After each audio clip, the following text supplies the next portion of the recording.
right, we'll give the open statement to the coach and take questions after, so raise your hands, please. It's a big win. We got teams right on our tail in the SEC race, and you got to protect home floor, so we need to get it. You know, we didn't do a great job on defensive glass. I mean, they're the number one offensive rebounding team in the country. They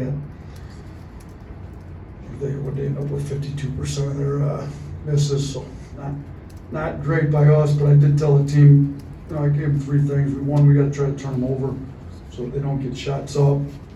We were okay. We turned them over 14 times, probably not quite enough. Two is we got to actually box out and rebound. We weren't great on that. But then three, I said, like, they don't get any points for getting an offensive rebound. You only get points for putting the ball in the hole. So after they get an offensive rebound, we still got to get stopped. We're not going to pitch a shutout. They near play three centers at sometimes. Just go all in on the offensive glass. So, you know, after we, you know, like you look at Garcia, who's probably the best rebounder in the country, he had 8 offensive rebounds, only scored 3 points. So, thought we did a decent job after they got some old boards of actually making sure they didn't score off those. The 21 second chance points is a lot, but considering how they score, we were able to manage it. We had 16 second chance points ourselves. So, you know, and they, you know, we obviously shoot the ball a little better. We start 4 guards and they play 3 centers at, you know, multiple minutes throughout the game. And they usually have, you know, at least 2 center types, or they call them power forwards, whatever they want, but their main objective is go up, get offensive rebounds. So, you know, 2 totally different styles, but, you know, we were fortunate we got them at home and shot the ball pretty well and got the win because it was, you know, it was a well-needed win at this point of the year. Start with Charlie. Yeah, Coach, you mentioned on the radio before that you guys brought in Coach Saban to speak to the team. Just why did you do that? What did you want him to tell the team yesterday? I mean, he's, to me, maybe the best team coach of any team sport in modern college sports history, and he's right here. He's, you know, I talked to him shortly after he retired. He told me when he's going to come back to town. I asked him if he wouldn't mind speaking to the team when he came back to town. So this was in the window. We kind of had the week off between games. I thought it'd be good for our guys to hear from, you know, a respected coach like him on what it took to win. You know, he was great at churning out NFL players. You know, he taught, you know, he's great. He said, I don't know much about basketball, but here's what we can apply from football. I thought he was really good. I mean, he's obviously won a ton of games. And I've tried to learn as much as I can from him. I was fortunate that I was able to spend, you know, 5 football seasons with him here and learned a little bit. Shoot, if he's around here, I'm going to keep picking his brain, see if he can keep talking to our team as the years go on. Sorry, Blake. Defensively, how would you just assess the way the team played, especially coming off the bye week where you said worked on more defense? You know what?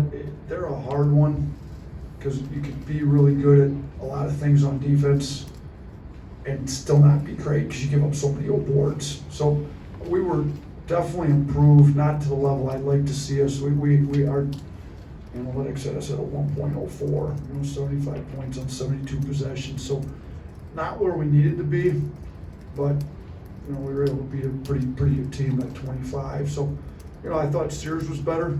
I think his effort, he won the blue collar and won the hard hat. You know, I thought his effort was a lot better. You know, there's lots of things we still need to get better at. We're going to keep working at it. I think it was good that we played A&M before Florida, because Florida's another good offensive rebounding team, and so we're going to have to be really good on the glass. We were better, nowhere close to where I'd like to see us, but trending in the right direction. Yeah. Latrell scored all 16 of his points in the second half. He mentioned that you got on him a little bit for passing up a shot in the first half. In that like little burst he had where I think he took 2 transition threes right in front of the team bench, is those the type of like, you know, freewheeling shots you want him to be taking for the team? Yeah, anytime he's open, he needs to shoot the ball. He's one of the best shooters I've ever coached. Why he would ever pass up an open shot is beyond me. Like, I wish my college coach told me to shoot every time I was open. Like, I get irritated with him when he passes up open shots. And if he'd got his foot behind the line on the 1 transition 3 he hit, he'd had 17 points. And, you know, anytime he's open at any point in the game, I mean, barring some end-of-game situation where it won't make sense, but if he's open from 3, he should be shooting the ball 100% of the time. Drew. Coach, I know you mentioned earlier this week that some guys had their best practices. I saw you went with the Sam Walters really early in the game, and he was very aggressive offensively. Have you guys been telling him to try to, much like Latrell, be very aggressive if you have a lane to the rim or an open shot? Yeah, we definitely wanted him to be aggressive. You know, he led us in rebounds. I thought he'd been on him to be a little tougher. He's another one that he should never pass up. And he doesn't usually. I don't have that problem with Sam passing up open shots, but he shouldn't pass up open shots. He's one of the best shooters. You know, we recruit shooters for a reason.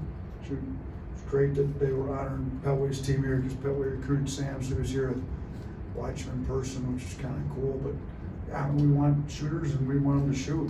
I thought Sam had some aggressivity at the end, one finish, and then for him to lead us in rebounds and really led us in defensive rebounds with 5. You know, the next closest guy had 3. It was pretty impressive. Katie. What does it say about the culture and program you're trying to build here that Clowney and Herb came back during the All-Star break? That was awesome. I mean, Herb's been back during the All-Star break. Clowney, they're both such good kids. And I mean, Brandon's been around a lot too. I mean, there's like a lot of these guys want to come back and be a part of it. Noah Gurley was in the building for the game today. So I asked Clowney to talk to some of our guys, and he did. I saw him at halftime. He was back there, and so whatever speech you gave him isn't working because they're not rebounding like you did. So maybe you can swing at it again, go in there at halftime and try to get him to rebound a little better. But it's great to have guys like that to kind of talk to your guys that, you know, they're trying to get to the level that they're at. So I love those guys. I love them coming back around. Welcome them with open arms whenever they want to come back around. Middle. You're now 8-0 when Latrell Wrightsell scores double-digit points. How, when he's playing assertive and aggressive, how does he impact winning for the team? I didn't realize that. So when Latrell scores double digits, we're 8-0. I know it's undefeated. I'm not sure. So I should probably draw more plays up for him then to make sure he gets to double digits. Typically he gets his stuff in the flow. Most of our guys get their stuff in the flow. Look, when he's playing well, the ball's moving. It's actually a good barometer, to be honest with you. Because he's not a guy we run a ton of plays for. When the ball moves, he ends up getting open shots. When he scores double digits, because the ball's typically moving, we're playing great on offense, and we probably get wins. And to be honest with you, it's easier to play in the flow and get the ball moving on offense when you're running off your stops on D. So when we're getting defensive stops, pushing, attacking the offense, or attacking the defense before it gets set, and the ball's popping like it was today, you know, we had 20 assists, he's going to get left open enough times and end up in double digits. So probably a good barometer of how good our defense is to get in transition, how much the ball's moving on offense. Thank you, Coach. I appreciate you guys. Have a good weekend.